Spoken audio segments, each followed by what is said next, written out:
Alright, so for today's video, guys, what we're going to do is a video on the cross guard defense, which is probably the most unused defensive stance in boxing nowadays, and I'll tell you guys why, okay?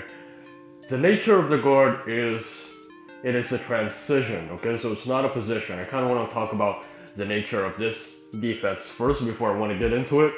The first one is, it's a transition, okay? It's not a position. Meaning, it's not the primary stance that you'll use all the time. It's really a transitionary kind of stance. Number two, it's defensive. So you won't really be able to punch off of the cross guard, unless you're that good. But for the most part, it's a defensive stance, and it's not really something that you'll use for offense. And number three, it's used for head protection. Okay, so those are three things. It's a transition, it's a defensive stance, and it's mainly for head protection. Now, I want to kind of talk about the primary stance first, okay, before I get into the cross guard defense itself. Because like I said a while ago, it is not a primary stance that you'll use for the entirety of the round, for a whole 3 minutes. It's a transition that you'll get into once you start to try and defend different punches.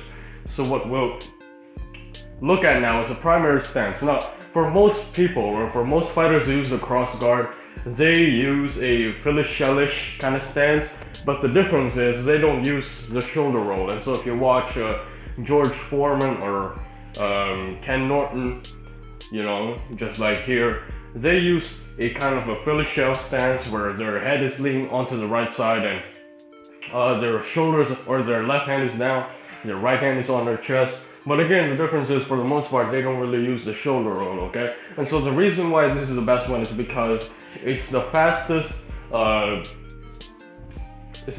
way into the cross guard. And so if your opponent tries to shoot to the head, it's very easy to raise your right elbow up and to raise your left elbow up with it, okay? So you're gonna block those headshots.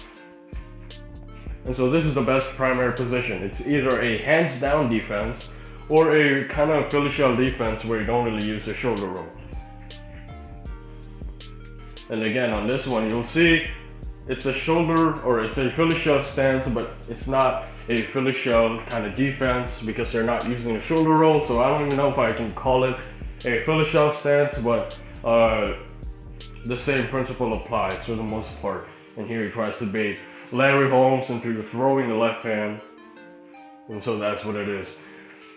Now, some of the elements that we'll see from the Philly Shell are also seen with the cross guard, being that the cross guard defense uses the Philly Shell stance as a primary position. And so what we have is, for the most part, people who use the cross guard are fighting on the back foot and they are leaning on one side.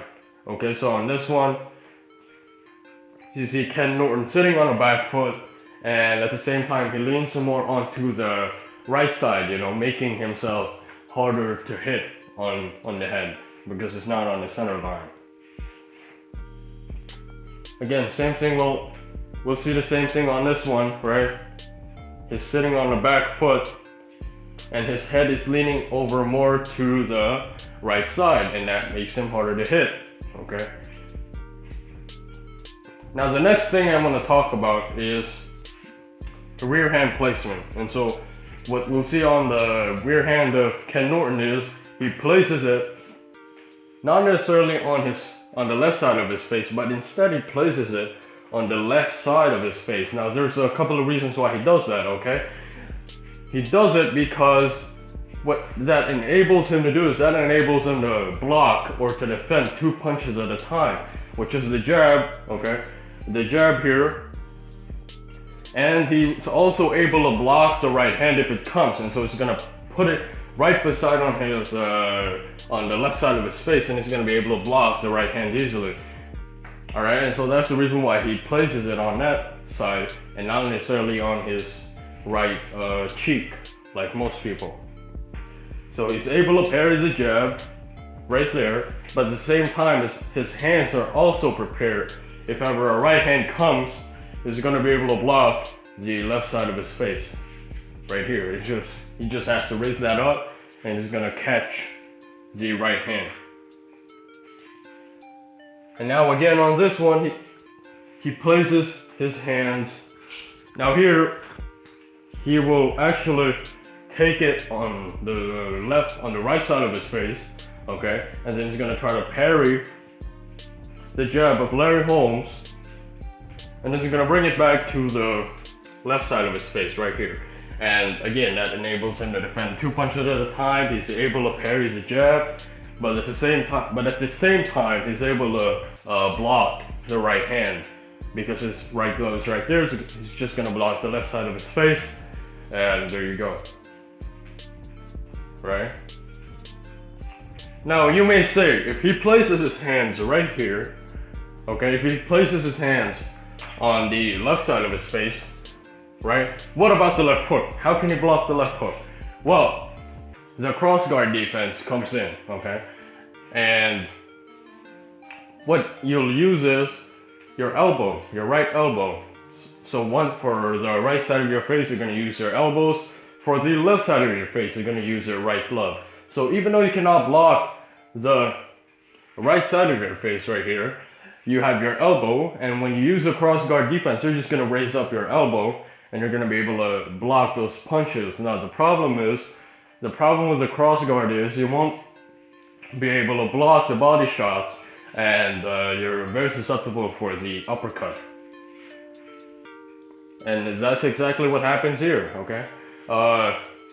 Ken Norton will block one side with his right glove, but he's able to block the left side of his face by using his elbows. So he lifts his elbows up, he keeps his head down right there, he keeps his elbows down or up,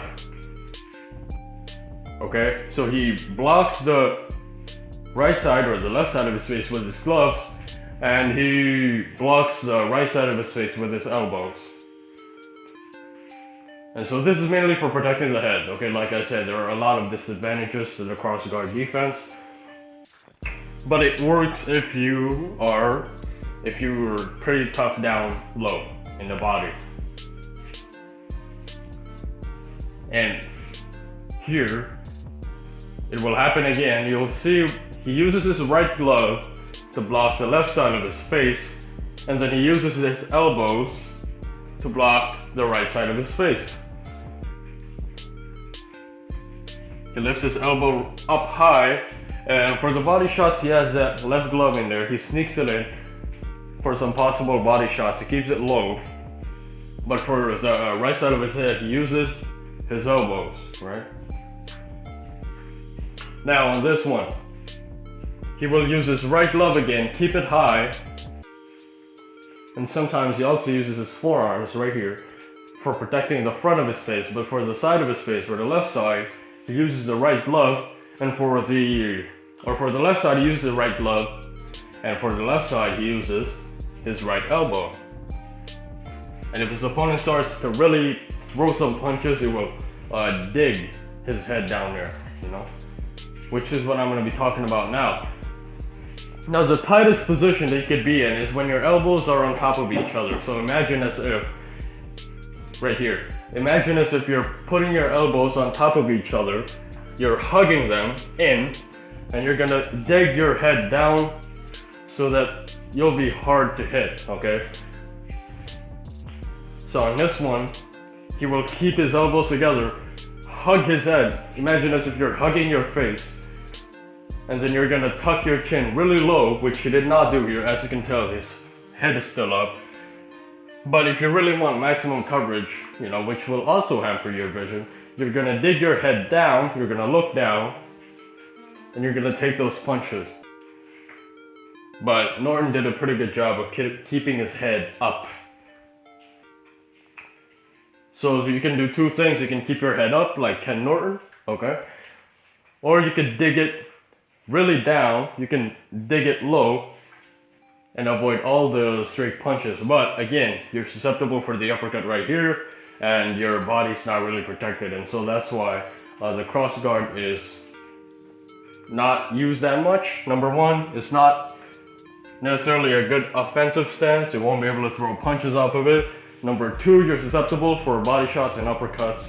And number 3, it's simply a transition, like I said a while ago. So that was it. Hopefully you guys enjoyed the video. I'll see you guys soon. The cross guard is something that I don't really talk about a lot, and I don't even use it myself, so you know, I don't have all the deep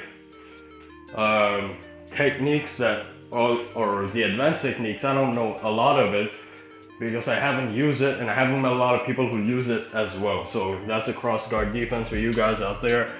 Some fundamental techniques, fundamental principles that you should follow. I'll see you guys soon. Peace.